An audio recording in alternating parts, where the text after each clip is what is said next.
আমি যদি তোমার কষ্টের কারণ হয়ে থাকি তবে আমাকে ক্ষমা করে দিও। আমি আর তোমার কষ্টের কারণ হতে চাই না। মাঝে মাঝে মনে হয় সবাইকে ফাঁকি দিয়ে চলে যাই না ফেরার দেশে। কষ্টের জীবন আর ভালোই লাগে না। কোনোদিন কারোর মুখে হাসি ফোটাতে পারিনি, তবে আমি মরার পর কোনো এক ফুল বিক্রেতার মুখে হাসি ফুটবেই। চাওয়াটা তো বেশি কিছু ছিল না, তবুও কেন জানি পূর্ণ হলো না। তোমার স্বপ্নগুলো হয়তো পূরণ হবে অন্য কারোর সাথে, আর আমার স্বপ্নগুলো চলে যাবে আমার শেষ যাত্রার সাথে। আমার গল্পের শেষ পাতায় লেখা থাকবে, আমি কখনো কারোর প্রিয় হতে পারিনি। আমার কফিন বক্সের ওপরে লিখে দিও, আবেগে ছিলাম তবে বেঈমান না। জীবনের গল্পটা শুরু হওয়ার আগেই শেষ হয়ে গেছে, হয়তো আর কখনোই সাজাতে পারবো না আগের মতো করে। মাঝে মাঝে নিজেকে অনেক অসহায় মনে হয়। স্বার্থের এই পৃথিবীতে একটা মানুষও আমার নয়।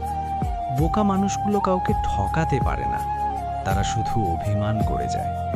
হয়তো সেদিন আমার লাশটা দেখে কেউ একজন বলে উঠবে, আমার চাওয়াটা পূর্ণ হলো।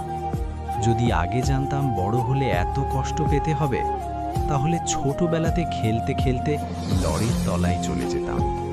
হারিয়ে যেতে চাই সবার থেকে দূরে, যেখানে আমাকে আর কেউ খুঁজে পাবে না। কষ্টের সময় চোখের ঘুমও স্বার্থপর হয়ে যায়, ছেড়ে চলে যায় সবার মতো। মৃত্যু যেখানে সময়ের ব্যাপার মাত্র, সেখানে রঙিন স্বপ্ন বড়ই বেমানান। আমি একদিন মুখ লুকাবো সাদা কাপড়ের আড়ালে, বুঝবে আমায় খুঁজবে সেদিন কাকে তুমি হারালে। কষ্টের পরিমাণ যখন অনেক হয়ে যায়, তখন মানুষ কাঁদে না, চুপ থাকতে শিখে যায়। তুমি ধীরে ধীরে অন্য কারো হতে শুরু করলে, আর আমি মনকে বুঝিয়ে গেলাম তুমি শুধুই আমার। এত গুরুত্ব দেওয়ার পরেও যাদের প্রিয় হতে পারিনি, তাদের কৃতজ্ঞতা জানাই। যাকে যতই আপন ভাবি না কেন, সবশেষে বাবা মা ছাড়া আর কাউকে পাশে পাই না। আমার এমন একটা ঘুম চাই, যে ঘুমের শুরু আছে কিন্তু শেষ নেই। এখন আর কাউকে বিরক্ত করতে মন চায় না। শত কষ্ট হলেও একা থাকতে চেষ্টা করি। হঠাৎ একদিন হারিয়ে যাব সাদা কাফনের আড়ালে। অতি প্রিয়জনেরাও বলবে, দেরি কেন তা ফলে। যদি অনুভব করো কেউ তোমাকে এড়িয়ে চলছে, তাহলে তাকে আর বিরক্ত করো না। ওপরে ওপরে ভালো থাকার অভিনয় করতে করতে ভেতরটা আজ বড্ড ক্লান্ত। কিছু মানুষকে হাজার ভালোবাসা দিলেও কখনোই আপন হয় না। বেঈমান আর স্বার্থপর মানুষরা কখনোই নিজের ভালো ছাড়া অন্যের অনুভূতি বোঝে না। যেটা ভাগ্যে নেই, সেটা কখনো কাঁদলেও পাওয়া যায় না। যে বয়সে আনন্দ নিয়ে বেঁচে থাকার কথা, সেই বয়সে একাকিত্ব আর ডিপ্রেশন নিয়েই বেঁচে আছি। কারো কাছে অসহ্য হয়ে ওঠার চেয়ে হারিয়ে যাওয়া অনেক ভালো। একটা মানুষ তখনই একা থাকতে পছন্দ করে, যখন সে দেখে সবাই তাকে ঠকাচ্ছে। যারা একা থাকতে শিখে যায়, তাদের আর কোনো কিছু হারানোর ভয় থাকে না। আমরা অন্যকে খুশি করতে গিয়ে সবচেয়ে বেশি কষ্ট নিজেকেই দিয়ে থাকি। চেনা মানুষ যদি পাল্টে যায়, তাহলে পুরো পৃথিবীটাই অচেনা হয়ে যায়। আমরা খুব কাছাকাছি গিয়ে বুঝতে পারি, মানুষ আসলে দূর থেকেই সুন্দর। রাত্রি যতই বেশি গভীর হয়, নিজেকে তত বেশি বড্ড একা লাগে। আমি কখনোই কারো প্রিয় ছিলাম না, শুধুমাত্র মায়ের ছাড়া। সব ইচ্ছে কি আর পূরণ হয়? মাঝে মাঝে অপূর্ণতা নিয়েও বাঁচতে হয়। কিছু কিছু সময় আমরা ইচ্ছে করে হেরে যাই, শুধুমাত্র প্রিয় মানুষটাকে হাসতে দেখার জন্য।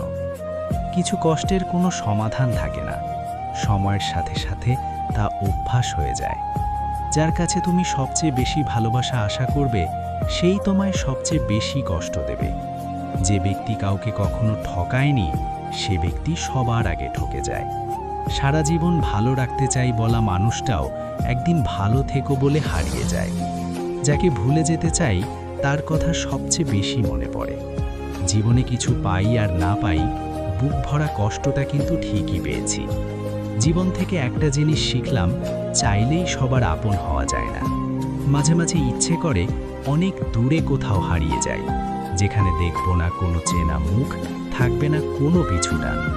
কাউকে মিথ্যে আশা দিয়ে হাসানোর চেয়ে সত্যি বলে কাঁদানো অনেক ভালো। এই শহরে আবেগের জায়গা কেউই দেয় না।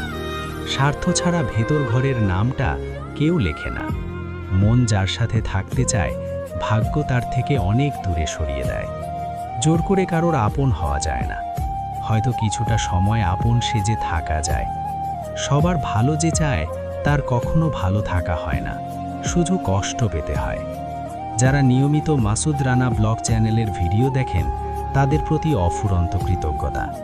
নতুন বন্ধুরা একটু সাবস্ক্রাইব করে নিন প্লিজ। আর হ্যাঁ, ভিডিওটা যদি একটুও ভালো লেগে থাকে তাহলে শেয়ার করে আরও বেশি মানুষের কাছে পৌঁছে দিন। Love you all.